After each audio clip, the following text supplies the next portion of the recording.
Hello, my name's Michael Conneely, and we're standing at the highest point of the battlefield, the Second Battle of Moytura.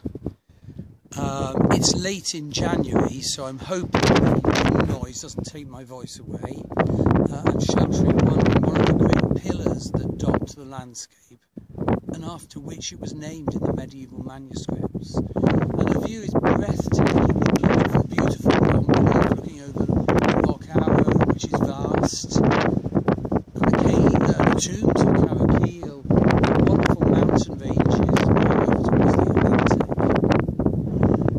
And the myth is that the Tuatha landed and sought to make their home near here in the Iron Age.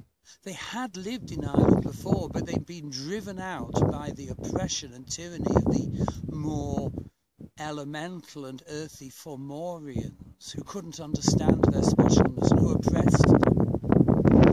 And so the story is that they travelled the world. We only have manuscripts written down by medieval monks. But remember, the medieval monks were being paid to write the manuscripts by Irish nobles who, didn't want too much of a Christian cross and damnation of anything that wasn't Catholic. And so, for the rich patrons, and probably out of loyalty to the Irish tradition, they preserved the verbal stories. And so the Book of Invasions is actually Ireland's Iliad. It is just like the Greek story of their great battle with Troy, when gods walked the earth, when human beings were in touch with refractions of God energies, God perceptions, God skills. And so it's just the same with the Irish epic. But sadly,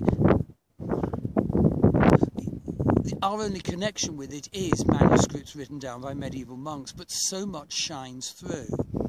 And so the Tuatha they felt expelled from Ireland, and they travelled learning much magic and much skill.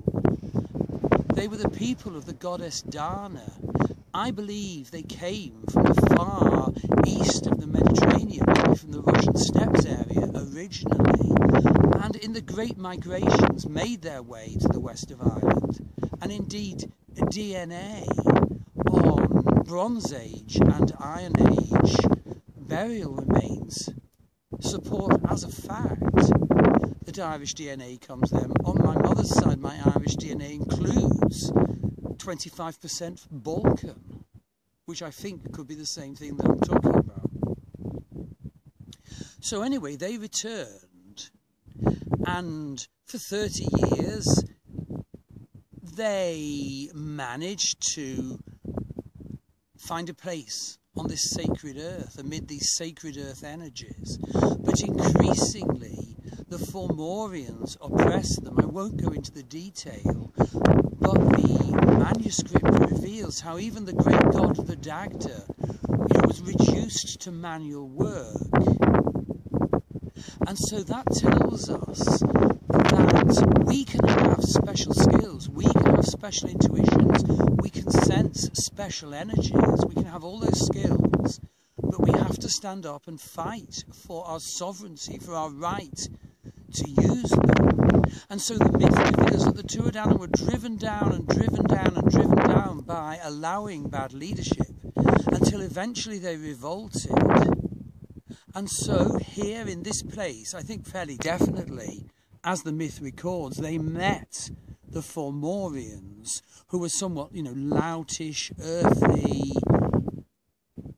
prosaic, but very strong people. And we can learn so much of the Tuatha gods.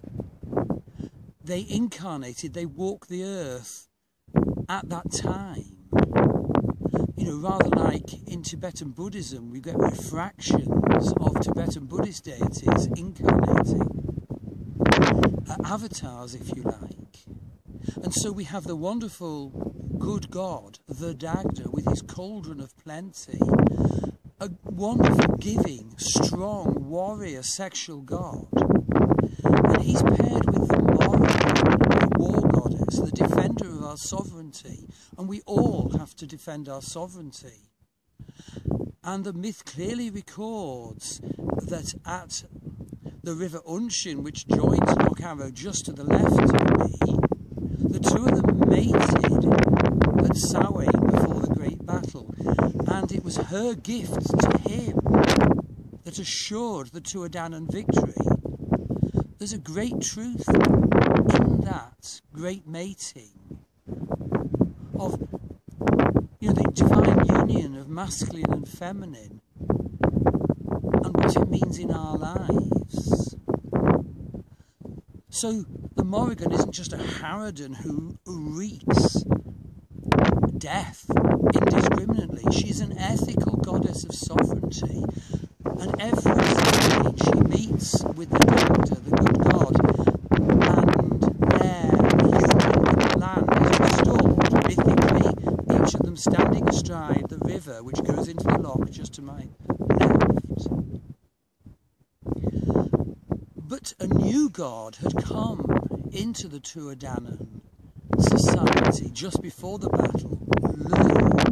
Now Lu is the god of the harvest of our skills, and we need to harvest them because we actually incarnate with certain scripts, certain things to achieve, certain special qualities, and we ruin our chance if we don't harvest our skills.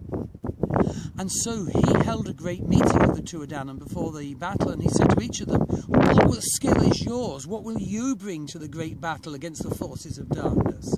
And they each answered.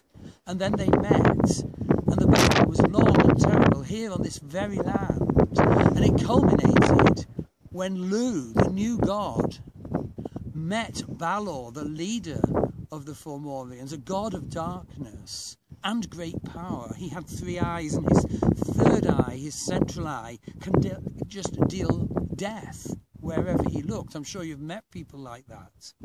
And Lu approached him, dwarfed by the vast size of the giant, and using his slingshot, put out the giant's third eye, and the giant crashed down, and the Tuatha were victorious.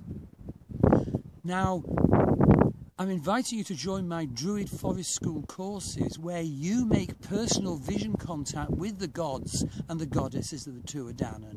You work out what their gift is to you. You see, the thing is, after this great victory, it then went wrong for them.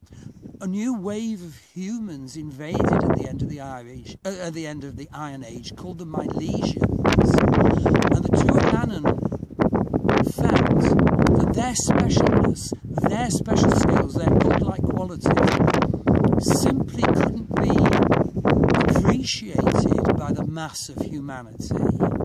And so what they did, they retreated to the barrows and the mounds around here. We're here in County Mayo in the far west of Ireland. This is where the most sacred ancient places are. In Sligo, where the battle is, and we have our healing centre in County Mayo just over the border. It's only an hour from here. As are Carrowkeel, Carrowmore, Crowpatrick, all the ancient sacred sites. And so the Tuatha made the decision to go into the barrows. But I believe there are people now who are ready to receive their message. It clearly started, I would say, with W.B. Yeats and Lady Gregory and the Great Celtic Revival. But I'm hoping that my courses will bring information and vision contact to you, so that the number of people open to the sense of specialness of the Tuatha now can increase. There's also a wonderful course on the Morgan, the 8 great festivals, and Irish energy work. It was all preserved for a long time, even after St. Patrick set out to convert Ireland to the Catholic Church in 432. It lasted for a long time. Ireland was cruelly invaded. The people lost their sovereignty. They lost their language. There was mass emigration. But my belief is that following on the Celtic revival, now we can make contact again with those special gifts. And the gifts of those gods are so similar to the ancient gods of the Iliad and the Vedas of the Indians. There are such gifts there to understand if you contact these gods. So get in touch with me. I look forward to hearing from you. Thank you.